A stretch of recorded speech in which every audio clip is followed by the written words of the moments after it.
Good morning. Good day, everyone. Replacing your top talent will cost you up to 200% of their salary. And did you know that 74% of your top talent are walking away simply because of team dynamics? Now, let's stop the talent link and drain on your budget, and let's start talking about retention. So, welcome everybody. I'm Christina Green, generational workforce consultant and founder of Cardigan Careers. Today, we're talking about retaining your top talent without draining your budget. Okay, so let's get to it. So here's the bad news. Disengagement is costing US companies at least $450 billion a year. And that's on the low end. And replacing your best people is costing you anywhere between 50% and 200% of their salary. Now, that's dependent on many different factors and many different levels, right? But it's not all bad news. There is some good news.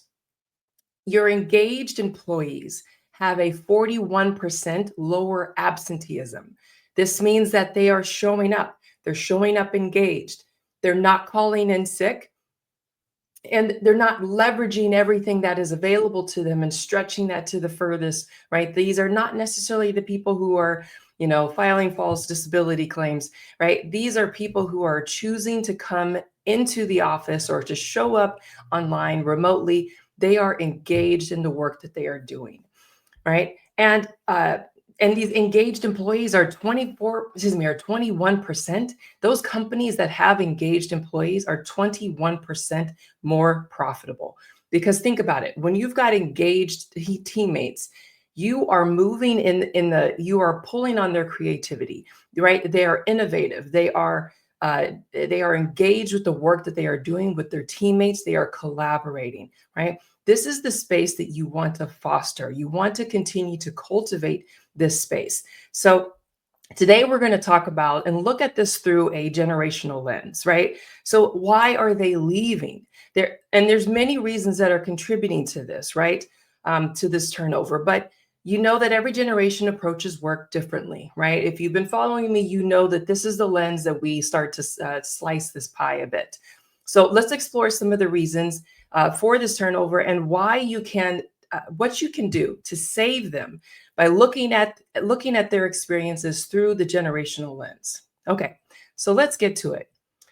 So first, let's start with our baby boomers, right? So what do they value? They value hierarchy, structure, loyalty. These are things that that organizations, especially corporations today that have been around for 50 plus years, they were founded on many of these values, right? Hierarchy, that there is a structure that people follow, right? That there is a quote, a pecking order, if you will, right? There's a reason why there's entry level and you work your way up to the career ladder, right? The structure that then supports your career growth.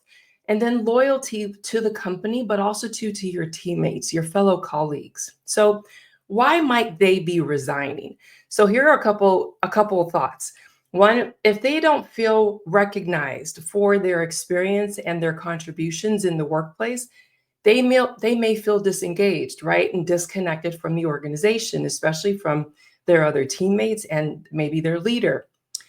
If there are organizational changes that are devaluing that loyalty and or their expertise, right? It's not that they're looking for things to be done the same way all the time. It's that they're looking for their expertise to be leveraged, right? To be included in contributing to the continued growth of the organization. They may feel overwhelmed with the pressure to adapt and do so quickly to new technologies if there's not adequate support, right? Maybe something that may be very simple for a Gen Z to adopt may be really challenging for a baby boomer, because remember, if you've been following me, I've spoken to you about how we talk about the introduction of computers and technology within the workplace. Baby boomers spent a good part of their careers without any of that technology. And so it's not necessarily second nature to lean on that in the workforce. So if you're making these changes quickly, and not thinking about what the structure or the training, the support structure looks like to support their adapting to these new technologies, you could lose them in that space, right? If there's limited flexibility in their work arrangement, right, as they're moving into the next phase of their career, it doesn't mean that they are necessarily retiring, but their focus in their life might actually want to invite more joy, and maybe that joy is going to be externally. So not devoting, their nights and weekends, and maybe kind of flexing them into a different type of space within the organization. It doesn't mean devaluing their contribution, but it's maybe giving them the opportunity, the off ramp, right? The off ramp that starts to move them into, maybe fewer, higher level responsibilities. It doesn't require so much of their time. So, this being flexible and figuring out what that looks like for them. Now, here are what you can do to try to re engage them, to help to retain them. Recognize and celebrate their contributions publicly. So, now, of course, disclaimer, everyone does not like to be, does not like the shout outs at meetings or town halls, right? Sometimes they like that one-on-one appreciation, right? Just the note of appreciation, but recognize them for their contributions. Next is offer some mentorship opportunities, right? To share their expertise. This is a great way to get them into a different role, where a different position, right? Where they can share a lot of the history of the organization, their career experience, certainly some leadership development there.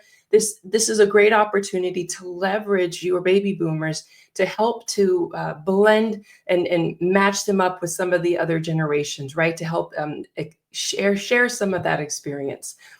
Also, provide training and support. So if there are new technologies that are being rolled out, this goes without saying, right? Do this across the organization, but also to make sure that it is inclusive, right? That training doesn't just assume every step is understood, right? That it really does provide the different level of support as it's needed across the generations. And then lastly, that offers some flexibility, right? Some flexible roles. Reimagine what their contribution can be, can continue to be with the organization, because not everybody is looking to retire at 65. Not everybody is looking to, work as many hours, even as they're moving into this next phase, but be willing to explore what that looks like. There's even a concept of returnships, right? So internships, but also too, instead of maybe those who are early in their career, it's also looking at those who are very seasoned and experienced and bringing them back on a consultative basis. All right. Next, now let's get into Gen X. So as we understand, Gen X values independence, right? Resilience, self reliance. And this is historically, right, part of their background, how they were raised, how they were essentially, what their playtime looked like. They weren't structured play dates, that didn't exist. They were kind of flying by the seat of your pants, right? Moving and making many life decisions for themselves at a very young age. Excuse me. So, why might they be looking to resign in an organization? So, first, they may be feeling burnt out from juggling a life that has a lot of responsibilities, right? So, both inside of work and outside of work, they may have aging parents that they are taking care of. They may have grandchildren who are part of their responsibilities as well. So, having some type of flexibility around what this looks like, to having some sensitivity, right? That we are still humans, and we are humans that are executing a role. Not that that is the requirement or the responsibility of employers to really, burden this, but really it's understand the context, right? The background in which they're coming from. So additionally, if there's a lack of opportunities for advancement, after their many years of loyalty to the organization, they're going to feel devalued, underappreciated, and they may start to pull away, right? It's very common for Gen X to say, listen, I can do that myself, but if you pull it away from them, they can become very disengaged to say, fine, let them handle it and figure it out, okay? And, step back and say, it's not really my problem to solve. You want to keep them engaged. If they're feeling overlooked in favor, perhaps maybe of some younger employees, if it feels like it's for that reason, if things are being pulled away and reassigned to others because of maybe where they stand in the organization, maybe they support a new direction that the organization is going that seems to favor some of the younger generations, that absolutely will disengage them, right? They will feel devalued, and their loyalty to the organization is going to shift to a priority for themselves, right? Rightfully so. And then lastly, if there's a frustration with micromanagement. So if you've ever met anybody from Gen X, they do not like to be micromanaged. And I don't think anybody does. So this means don't place such a heavy weight on exactly how they're executing. Make sure that you're giving them the autonomy to be able to execute for themselves, right? So what are some things that leaders can do? So offer leadership roles, some type of career progression, right? Opportunities that get them thinking that they can leverage their skills and their expertise, their many years of service.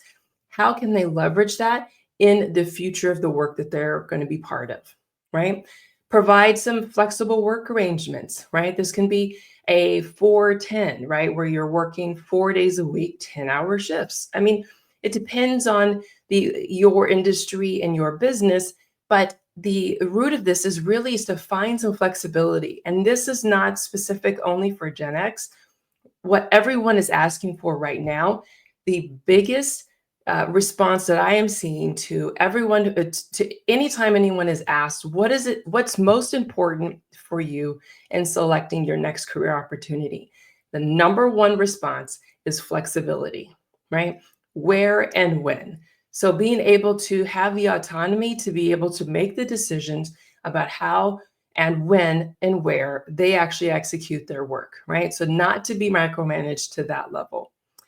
Next, I would say to acknowledge their adaptability and their contributions, right, to bringing generations together. While Gen X uh, can be very independent, right, and not necessarily lean towards collaboration, they also too are very much a bridge between the generations, and they've had to be that for a very long time in the workforce in particular. And then last, trust their ability to execute and deliver, right? Gen X does not like to be underestimated. They absolutely execute and deliver. But when you start to second guess them, they're going to feel disengaged. So trust that they have the experience, they know how to ask for help, and they will execute and deliver the job that they have been asked to do. Okay. All right. So let's keep going. Now let's get into Zennials. Zennials here, as remember, they are the hybrid between Gen X and millennials. So about this 6-year gap, essentially, where there's a spike about 25 million of us.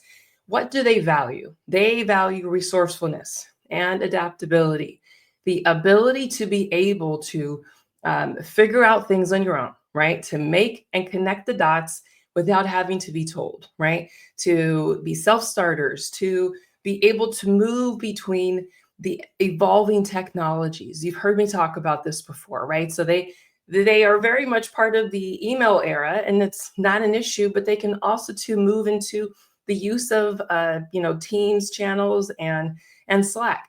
They're very versatile, right? In many ways, serving as the bridge and the glue between the generations as well. So why might they resign? So if they're feeling stuck between, this traditional and modern workspaces, they're going to feel like they can't find their place, because you've heard me say before, Zennials also very much as being that glue, they're keeping your team talking, right? They're keeping your team engaged. Now, there can be, if there's limited opportunities to leverage their skill set, right? So what they're really good at, if they don't have an opportunity to leverage those skills in a meaningful way on a daily basis in the work that they're doing, they're going to feel bored. They're going to feel like the work that they're doing is not challenging, right? And they'll be disengaged. If there's a mismatch between their leadership potential and the availability of roles, right? They are certainly they're ambitious. They're looking to quote climb the corporate ladder, right? To move into a space that can leverage those skills. But if there are no positions that are available, and if there's not a clearly defined career path, they're going to feel like this is not the place that I can build, right? That I can build a career within or build on my skill set. They can also too feel very frustrated with outdated systems. And this includes processes, right? If they, especially if we're moving towards an improvement around how we do things, right? This is not about adopting, continuing the same processes that we've had for 10, 20 years, because this is the way we've always done it. This is when there's a block between us being able to progress in the work that we're doing and they can't contribute in that space, then they're going to feel like it's the systems that are keeping them, that are holding them back. And then when the thinking aligns with the outdated systems, that no, we continue to use this outdated system without any upgrades, then this is going to be a source of contention and frustration for them. And they're not going to want to be part of that environment. So what can you do? You can highlight their dual skill set, right? In those cross-functional roles. Xennials work really good in roles that need to collaborate between cross-functional teams. Speaking from experience, I have held those roles and I have excelled when I was able to work cross-functionally between teams, between departments, between sites, right? And serving as a connector. That was the energy that I worked best in. And I am a Zennial. So also to offer mentorship opportunities, give them exposure to other positions. This is not necessarily just about higher titles, right? This is giving them the opportunity to meet with other people, other departments, even other industries, right? To support, to stay out of the box thinking, to help to grow their leadership skills. And then invest in the tools and the systems, right? So this is be open to the recommendations, right? To the opportunities that exist to be able to leverage their skill set to upskill and upgrade systems that make sense towards the future of the work that you're doing. Okay, next, millennials. So millennials value purpose, having purpose in the work that they're doing, right? Being collaborative in teamwork and being stable. They have been through a series of layoffs. They have seen it and experienced it firsthand. So they value that stability. They value also to doing meaningful work and doing so collaboratively. So, but why might they resign? They might resign because if there's a lack of alignment between their personal values and the organizational values, there's a misalignment and an immediate friction, and they're going to feel disconnected from the work that you're requesting them to do. Next is if there's a limited growth opportunity or unclear career paths, right? This is a theme certainly across most of the generations. People want to know where they're going, right? What is their effort leading them to, helping them to develop towards, right? What are the core competencies that they need in order to be able to excel in their current position, but also to leverage to get to the next level? Now, and then burnout from excessive workloads. I mean, this hustle culture is in many ways kind of dying out because people are done with burning the candle at both ends, whatever analogy you want to use. They're trying to take back their lives, right? The balance between work and life has got to exist. And so they are less attracted to a culture that is going to lead to burnout and more attracted to a culture that is going to support there be a balance, right? Between their personal time, their mental sanity, their mental well-being, and the work that they're doing. Also, if there's so if there's a perceived lack of this balance, right, or any flexibility to be able to kind of move within that space, they're going to feel disconnected, not only from the organization, but also from their colleagues, right, especially from their leaders. Now, what can you do as a leader? You can provide a clear, actionable career development plans, right? Put this together. Now, this goes without saying, but many organizations are not tracking on aligning the core competencies that I was mentioning earlier down to the role level. When you dive into deep work, because this is not easy. It's not identify what competencies do you need to be able to execute at every single level, at every role level throughout your organization. But when you do this, you create a clear matrix to answer this question around what does the career growth opportunity look like for every single role in the organization. It's not enough to just have salary growth plans, right? Or scales to be able to understand how can people move between, what is the low, the minimum, and the high that they can make within a role. They need to be able to understand what competencies will they learn and gain by executing that role, and what do they need in order to be qualified, right? What's required for moving into that position as well. This, do not underestimate. This will help you with succession planning as well. So, okay, that is a sidebar.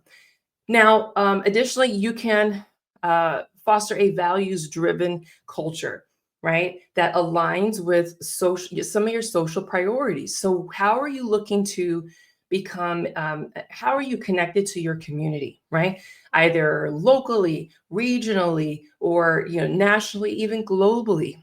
Tie your strategic objectives into understanding much of the work. What is the footprint your organization is trying to have within those scales, right? Is it, and bring that into the conversation, because that's what's important to certainly the millennials and the Gen Z. They're trying to understand what is the impact that the work that they're doing is going to have, not only locally but globally and nationally, right? What does that look like? Help to provide some context for them, as well as offer some mental health and wellness support, right? It's not enough to just say, we're not talking about ping pong tables in the office, right? We're not talking about additional PTO time. We're talking about fostering an environment that also to pays attention to the people who are part of the organization, the people who are driving the culture, the leaders, and how it is that they are intentional about driving initiatives. How if you are an organization that has fire drills on a regular, it's time to revisit what's happening and the impact of that on your staff. Okay. And then embrace flexible work options. So, what this looks like for your organization, it does not have to be carbon copy for everyone. If you're an organization that's fully remote, you've got to have some flexibility that's worked in there as well, because it's not enough to just be remote. Because most people who are working remotely are working long days. They're burning through breaks, they're burning through lunches. They are starting at times where they would normally be commuting, so their days are stretching longer. As a leader, you've got to check in with your team to make sure that there are boundaries that are being established. So, and do this as a team. This is the best way to kind of get people re-engaged and start having conversations about where do they need to tighten up their boundaries and where can you do so collectively as a team. All right. So next, let's get into Gen Z. All right. What we know about Gen Z is that they value flexibility, right? They value diversity within the workspace, and that is inclusive of generational diversity. That's inclusive of those who may have disabilities. That's inclusive of many different ages, ethnicities, diversity as a whole, right? It's the diversity as a globe. This is not as normally as it may be seen in the U.S. Diversity of thought, right, and where everyone can thrive in the environment, and authenticity. That's what they value. They value showing up real, right, and not and being genuine, not putting on a persona. This is why many people have take issue with some Gen Zs because they literally lead with the, there's not a whole lot of filtering in between the words that they are saying, right? Sometimes they are just leading with exactly how they feel and their passion. So, so why might they be looking to resign in your organization? Well, if there's a lack of transparency, right, between them and authenticity in their leadership, if they can no longer feel that they can trust the words and the intentions and the strategies of their leaders, their leadership, either directly or leaders of the organization, they will feel disengaged and disconnected. It doesn't matter what your mission is, right? It doesn't matter what your impact is intending to be. If there's a misalignment between your mission, your values, and the leadership who isn't essentially executing against that, they will see right through it. And this will not be an organization that they want to be part of. If they're feeling excluded from decision making, right, and undervalued, one of the biggest gripes that Gen Z has is that they're feeling like they're being dismissed for being inexperienced, right? They have great ideas and should be part of the team, the collaboration that is making decisions.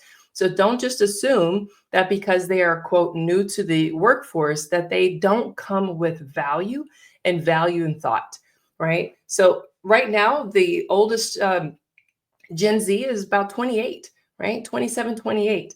And so just think about where you were. Yes, we think our 20s are young, but 27, 28, you are already graduated from high school. Perhaps you are through your master's, depends on, what education that you're pursuing. You may have the start of a family. But if you're in the workforce, you're doing this for a reason, right? You're pursuing a career and the development of that career. So they are part of the future of work. So don't exclude them in that space. And they would also be looking to resign if there was inflexible workplace policies. So and that's down to, the management of staff, but also to if there's inflexibility in adopting any revisions to policies, right, to refreshing the way that you are doing things in the organization, that's going to be a turnoff, right? Because we don't have to continue to draw the same picture every single day to color it in the same exact way using the same tools, right? How can you help? They can be very helpful to supporting a culture that is innovative and creative, right? That is leveraging the full scope of the team in order to support the future of work. Now, and toxic culture, I think that goes without saying, and that is across every single generation. I will say Gen X probably shoulders the burden of it the most that I have experienced. It is the millennials and the Gen Z who've been very vocal about essentially putting the hand to stop that. So, all right. So now what can you do as a leader? As a leader, you can regularly communicate your goals, the challenges, that's key, and your successes. Be it authenticity and transparency is measured based on whether or not are you willing to, report on the good and the bad, because from the quote bad, right, there are lessons that are learned.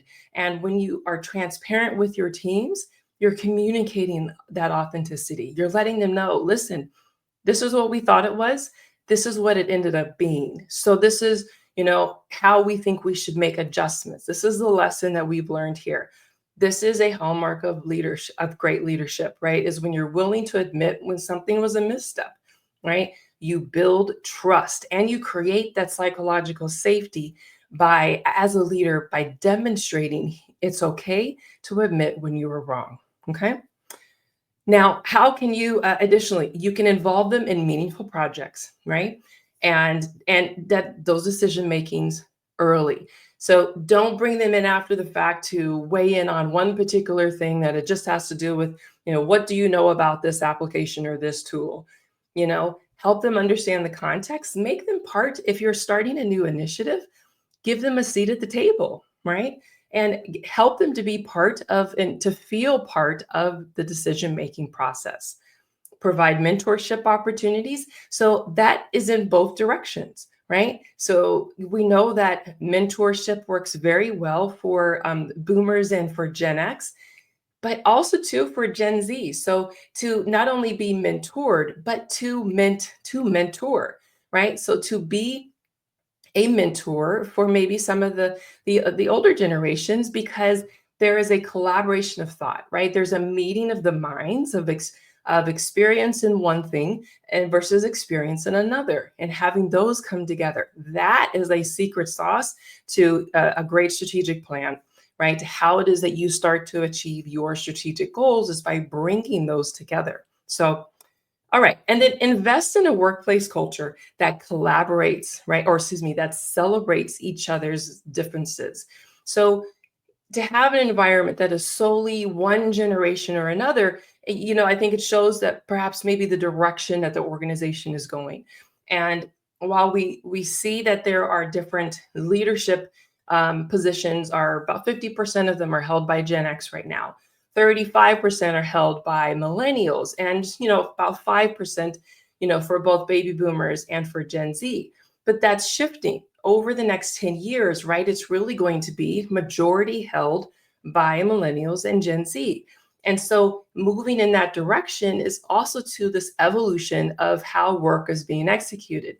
So start bringing in your millennials and your Gen Z into the decision making process, because there's a passing of the torch that is already happening, right? So embrace it and be part of that change. Okay. Now, listen, so retention is not a lost cause, right? Even if if you are intentional and if you are genuine about those actions that you take, right? Some of them I mentioned here, some of them I've mentioned before, right? Building those career paths, providing feedback and recognition. These are hallmarks that exist across all of the generations. But it all starts with leading with your intentions, right? And being genuine in how it is that you are executing. It's responding to the feedback that you are receiving within your teams, right? Implementing wellness activities, fostering an inclusive environment, right? Measuring your employees' satisfaction. So leveraging tools such as, the engagement surveys, which I'm not a big fan of, at least on an annual basis, but perhaps maybe implementing a net promoter score, a very simple 1 to 2 questions, where you can start to leverage and understand the pulse, right? The pulse of your workforce. Doing these things requires you to lead with your intentions and to take action, right? When you receive and gather feedback and data from your workforce, you want to be able to respond to that. How are you going to use that information to shape the next steps, to shape the strategy that you're moving towards, right? So don't disregard the value of your generationally blended teams. A small spark of action can reignite their engagement and stop the leak in your budget. All right. Well, that's all for today. Thank you very much for your time and your attention. Once again, I'm Christina Green, and it has been an honor to share with you today. I look forward to connecting with you, and until next time, be encouraged. Take care. Bye-bye.